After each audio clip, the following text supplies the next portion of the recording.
Dance करते हुए, walk करते हुए किसी भी तरह से कॉफी पीना नहीं चाहती। अब तो नाराजगी छोड़ दो। पिछली बार तुम्हारी डिलीवरी में लापरवाही की वजह से कैसे कॉम्प्लिकेशंस आ गए कुछ नहीं। इनफैक्ट आज तक कितना अच्छा है।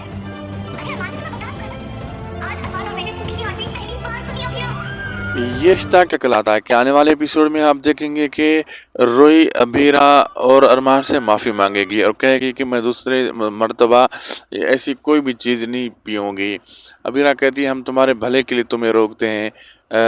तुम्हें पिछली दफ़ा डिलीवरी में भी कितनी दिक्कत आई थी, इसलिए हम ये कह रहे हैं कि आपको कोई दिक्कत ना आए, ऐसी वैसी चीज़ें आप ना पिएं। और रोही जो अबीरा से माफ़ी मांगती है, कहती है आई एम सॉरी बाबा, मैं चलते फिरते कोई भी ऐसी चीज़ नहीं पीऊँगी।